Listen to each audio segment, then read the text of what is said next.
हमारे ऋषि मुनियों का कहना है कि आप चाहें तो हवा में तैर सकते हैं, पानी पर चल सकते हैं, पूरी दुनिया जीत सकते हैं, लेकिन अपने मन की चाल समझना इन सब कामों से कठिन काम होता है। आपने कभी ख्याल किया होगा कि आप जो काम करना चाहते हैं आपका मन उससे उल्टा काम करता है। उदाहरण के लिए, अगर आप सिगरेट पीना छोड़ना चाहते हैं, आप खुद से दृढ़ निश्चय भी लेते हैं, लेकिन कुछ ही समय बाद आपका मन आपको खींचकर वापस उसी सिगरेट के पास लाकर खड़ा कर देता है। और ये बात सिर्फ सिगरेट पर लागू नहीं होती।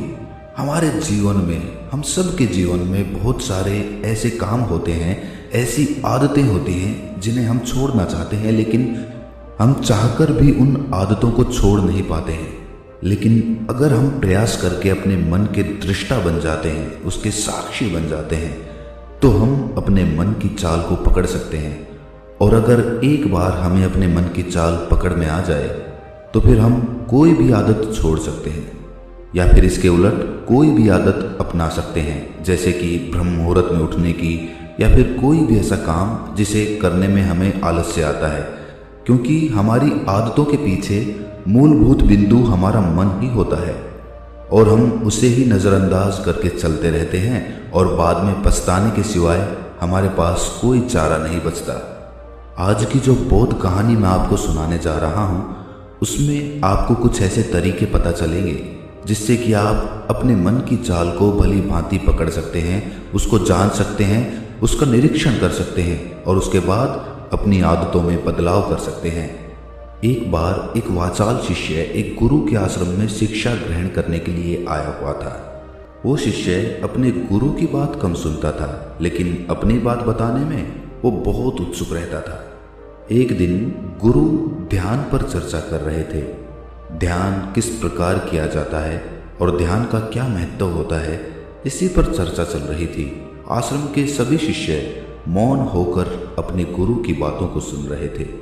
गुरु उनको समझा रहे थे कि आप किसी भी प्रकार का ध्यान करते हो, लेकिन ध्यान की गहराइयों में जाने के लिए आपको अपने मन के अंदर प्रेम जागृत करना होगा। ध्यान करते समय आपको निरंतर अपने मन का निरीक्षण करना होगा कि आपके मन के अंदर किस प्रकार के विचार आते हैं। गुरु अपनी बात पूरी कर पाते इससे पहले ही वो वाचाल शिष्य बीच में ही बोल पड़ा। उसने कहा, गुरुजी, मैं बहुत दिनों से अपने मन का निरीक्षण कर रहा हूँ। मैं हर आने जाने वाले विचार को बड़ी गहराई से देखता हूँ, समझता हूँ, लेकिन उसके बावजूद मेरे मन की आदतों में कुछ बदलाव नहीं आ रहा है। मैं अक्सर सुबह देरी से उठता हूँ और रोज़ रात को मैं यही सोचकर सोता हूँ कि मैं सुबह जल्दी उठूँगा, जल्दी उठकर ध्यान करूँगा, अपने मन का निरीक्षण करूँगा, लेकिन मैं ये कर नहीं पाता हूँ। मैंने अपने साथी शिष्यों से भी इस बारे में चर्चा की, लेकिन उनके पास भी इसका कोई जवाब नहीं है। इस आश्रम में कोई एक दूसरे से बात ही नहीं करना चाहता, सब लोग चुपचाप रहते हैं, कोई चर्चा नहीं होती। ऐसे हम अपने मन को कैसे समझ पाएंगे, उसका निरीक्षण कैसे कर पाएंगे? जब तक हम अपने मन के विचारों का, अपने मन की आदतों का एक दूसरे के सामने जिक्र नहीं करेंगे, उसकी चर्चा नहीं करेंगे, उस पर बहस नहीं करेंगे, तब तक हम चुप रहकर अपने मन को कैसे समझ पाएंगे? कृपया करके इन सभी शिष्यों को समझाने की कृपा करें कि कम से कम एक दूसरे से अपने मन की बात साझा तो करें। उनके मन में क्या विचार चलते हैं, ध्यान में उनके अंदर क्या बदलाव आता है, वो क्या महसूस करते हैं ध्यान करते वक्त। कम से कम आश्रम में इन बातों की तो चर्चा होनी चाहिए। गुरु ने उस वाचाल शिष्य से पूछा कि तुम दूसरों के मन की बात क्यों जानना चाहते हो? उससे तुम्हारा क्या फायदा होगा? क्या तुम्हें आत्मनिरीक्षण करने के लिए दूसरे के मन के विचार जानना जरूरी है? उनके मन में क्या चलता है, इससे तुम्हारा क्या फायदा होगा? क्या तुम मुझे इस बात का उत्तर दे सकते हो? वाचाल शिष्य ने अपने गुरु से इस प्रकार के उत्तर की अपेक्षा नहीं की थी। उसने सोचा कि बात तो गुरुजी ठीक कह रहे हैं, इससे मेरा क्या फायदा होगा? अगर मैं दूसरे के मन की बात जान भी लूंगा या फिर दूसरों के सामने अपने मन की बात बता भी दूंगा, तो उससे मेरा क्या फायदा होगा? क्या मैं अपने मन को समझ पाऊंगा? वो वाचाल शिष्य अपने ही द्वारा किए गए प्रश्न में उलझ चुका था। उसके पास इसका कोई उत्तर नहीं था, लेकिन फिर भी उसने दूसरे शिष्यों के सामने अपनी बात को ऊंचा दिखाने के लिए गुरुजी से कहा कि गुरुजी, अगर हमें ये पता चल जाएगा कि दूसरे के मन में क्या विचार चलते हैं और उन विचारों का वो ध्यान में जाकर किस प्रकार निरीक्षण करते हैं, तो इससे तो हमें भी ध्यान लगाने में आसानी रहेगी। हम भी अपने ध्यान में उसी प्रकार अपने विचारों का निरीक्षण कर पाएंगे, अपने मन को समझ पाएंगे।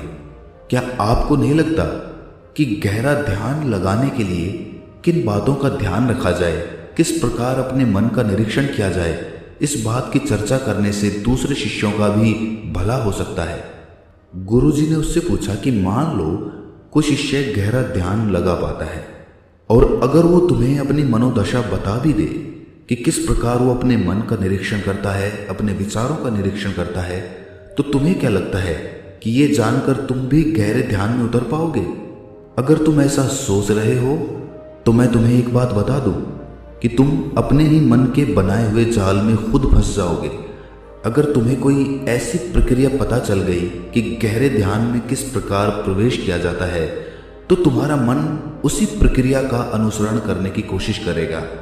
तुम वर्तमान में उपस्थित होकर अपनी मनोदशा नहीं समझ पाओगे, बल्कि तुम्हारा मन तो उस प्रक्रिया के विचारों में उलझा रहेगा। तुमने अपने मन को एक काम दे दिया करने के लिए और तुम्हारा मन उसी काम को करता रहेगा। तुम भी उस काम में सम्मिलित हो जाओगे, तो तुम अपने मन का निरीक्षण किस प्रकार कर पाओगे? क्योंकि तुम तो खुद अपने मन के साथ सम्मिलित हो गए, तुम तो खुद अपने मन के साथ एक हो गए। गुरुजी ने बताया कि तुम अपने मन को तभी समझ सकते हो जब तुम अपने मन से अलग हटकर अपने मन को देख पाओ, अपने मन की चाल को दूर से खड़े होकर समझ पाओ। जिस भी विषय को या जिस भी चीज को तुम्हें समझना हो, तुम्हें उसे अलग होकर देखना होगा। अगर तुम उसके साथ एक हो गए तो तुम उसको कभी नहीं समझ पाओगे, तुम उसके साथ सम्मिलित हो जाओगे। जिस प्रकार तुम अपने विचारों को समझने की कोशिश करते हो, लेकिन विचारों को समझते समझते तुम अपने ही विचारों में खो जाते हो, कभी अनुभव किया है तुमने? शिष्य ने हाँ में सर हिलाते हुए कहा कि गुरुजी, जब भी मैं अपने विचारों का निरीक्षण करने लगता हूँ तो ऐसा ही होता है, मैं अपने ही विचारों में खो जाता हूँ। कुछ समय बाद मुझे ध्यान में आता है कि मैं अपने विचारों का निरीक्षण कर रहा था, तो उसके बाद मैं फिर से अपने विचारों का दृष्टा बन जाता हूँ, उनका साक्षी बनने की कोशिश करने लगता हूँ। लेकिन कुछ समय बाद मैं फिर से अपने विचारों के साथ एक हो जाता हूँ। गुरुजी ने सभी शिष्यों को समझाते हुए कहा कि जिस प्रकार एक गुस्से से भरा हुआ आदमी कभी भी अपने गुस्से का निरीक्षण नहीं कर पाता, क्योंकि वो खुद अपने गुस्से के साथ एक हो जाता है, वो अपने गुस्से को ही अपना अस्तित्व मान लेता है और इसीलिए वो ये कभी नहीं देख पाता कि ये गुस्सा उसके मन को किस प्रकार प्रभावित कर रहा है, किस प्रकार ये गुस्सा उसके मन को दुखी कर जाएगा। वो कभी नहीं देख पाएगा, क्योंकि उसके पास वो कला नहीं है कि वो अपने गुस्से को अपने से अलग करके देख पाए। इसी चीज के लिए सारे अभ्यास बने हुए हैं, ताकि तुम सिर्फ एक दृष्टा, एक साक्षी बनकर सभी चीजों को उसके परिपूर्ण, उसके असली स्वरूप में देख पाओ। और जब तुम सभी चीजों का, सभी विचारों का असली स्वरूप देख लेते हो, तब तुम्हें उसकी अनित्यता पता चलती है। तब तुम्हें पता चलता है कि ये सब आने जाने वाली चीजें हैं, लेकिन चेतना, कॉन्शियसनेस, वो हमेशा इंसान के साथ रहती है। वो दृष्टा, वो साक्षी जो उसको देख रहा है, वो हमेशा जीवित रहता है, वो कभी नहीं मरता, वो नित्य है। और वही चेतना होती है। चेतना किसी भी चीज से कभी भी बंधी हुई नहीं होती। चेतना तुम्हारा होश है। दूसरी चीजों को उनके स्वरूप में देख पाने की कला तुम्हें तुम्हारी चेतना से ही मिलती है।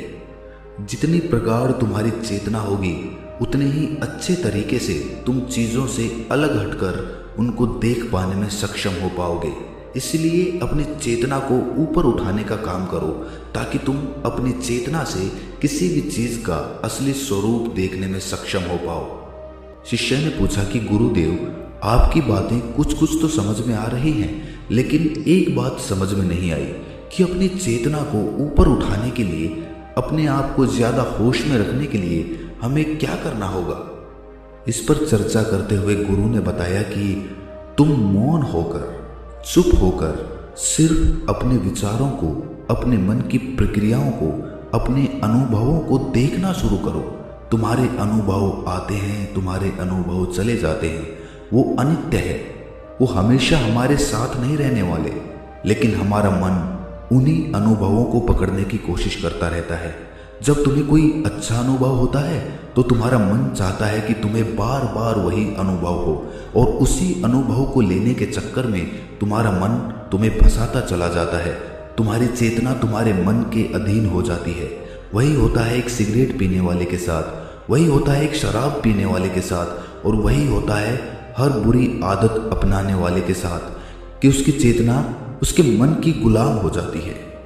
अगर तुम अपनी चेतना को अपने मन से आज़ाद करना चाहते हो तो सबसे पहले मौन रहना सीखो, चुप रहना सीखो। तुम्हारे ज़्यादा बोलने की आदत, दूसरों से उनके अनुभव सुनने की आदत तुम्हारे मन को और ज़्यादा भर देगी। लेकिन अपनी चेतना को आज़ाद करने के लिए तुम्हें अपने मन को खाली करना सीखना होगा। जब तुम अपने मन को खाली करोगे तब तुम्हें अपनी चेतना का असली स्वरूप दिखाई देगा। तब तुम्हें पता चलेगा कि मौन रहकर, चुप रहकर अपनी चेतना को कैसे ऊपर उठाया जाए, कैसे हमेशा चैतन्य रहा जाए। चैतन्य रहना ही हमारा असली स्वरूप होता है, लेकिन हम उसे भूल चुके हैं अपने मन के अधीन होकर। इसीलिए अपनी चेतना को अपने मन से छुटकारा दिलाना होगा। इसके लिए तुम चुप रहकर अपने मन के विचारों को देखना शुरू करो, उसके अनुभवों को महसूस करना शुरू करो। जब तुम अपने मन के साक्षी हो जाते हो, अपने मन के दृष्टा हो जाते हो, उसे देखने वाले हो जाते हो, तब तुम्हें पता चलता है कि तुम्हारे मन में एक विचार जाता है तो दूसरा आ जाता है, दूसरा जाता है तो तीसरा आ जाता है। और इस प्रकार जिस तरह सड़क पर भीड़ चल रही होती है, लोगों का हुजूम चल रहा होता है, एक आदमी जाता है तो दूसरा आता है, दूसरा जाता है तो तीसरा आता है, उसी प्रकार हमारे मन की भूमि में अनेकों अनेक विचार आते और जाते रहते हैं। लेकिन धीरे धीरे हम उनसे जुड़ते नहीं हैं, उनके साथ बहने नहीं लग जाते, उनके साथ खो नहीं जाते, बल्कि उनको साक्षी होकर बस देखते रहते हैं। और देखते देखते धीरे धीरे वो सभी विचार विलीन होने लगते हैं, और उसके बाद हमारे मन की भूमि पूरी तरह से खाली हो जाती है। और अब हमें पहली बार अपने चैतन्य होने का पता चलता है। हमें पता चलता है कि हमारी चेतना ही हमारा असली आनंद है, वही हमारा स्वरूप है। और उसके लिए अपने मन की भूमि से खरपतवार हटानी ज़रूरी होती है।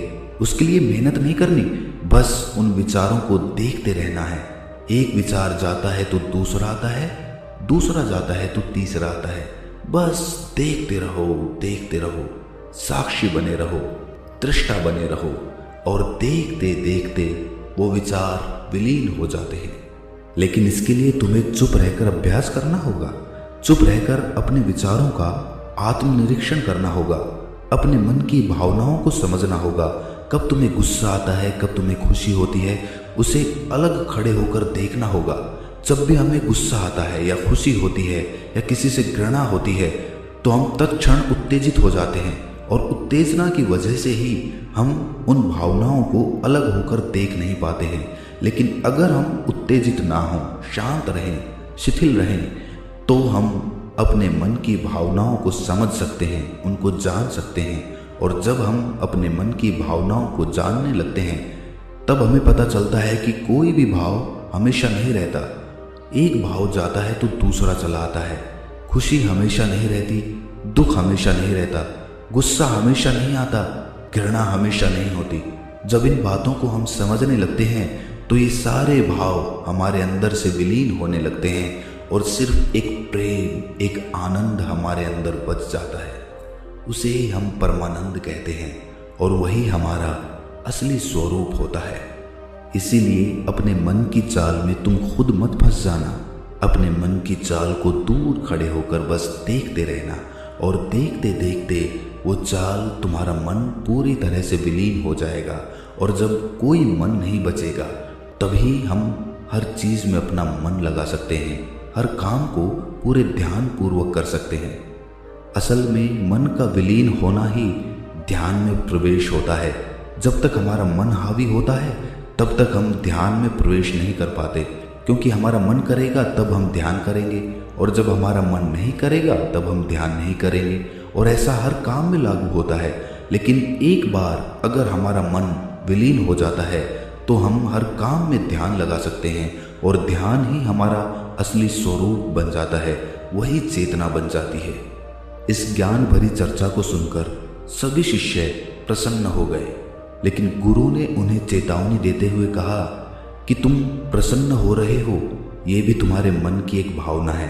तुम्हें ये बातें सुनने में मजा आ रहा है, इसीलिए तुम प्रसन्न हो रहे हो, लेकिन ये बातें हमेशा कोई तुम्हें नहीं सुनाएगा और इसी वजह से तुम्हारा मन हमेशा प्रसन्न नहीं रह पाएगा।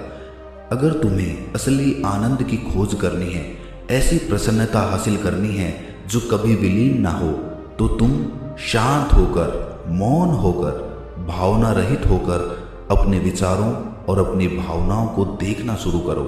उसके बाद तुम्हें खुद ही महसूस होगा कि चेतना जो होती है वो शाश्वत होती है, वो कभी नहीं मरती और बाकी सभी चीज़ें अनित्य हैं, वो खत्म हो जाएंगी, वो मर जाएंगी, वो पीछे छूट जाएंगी।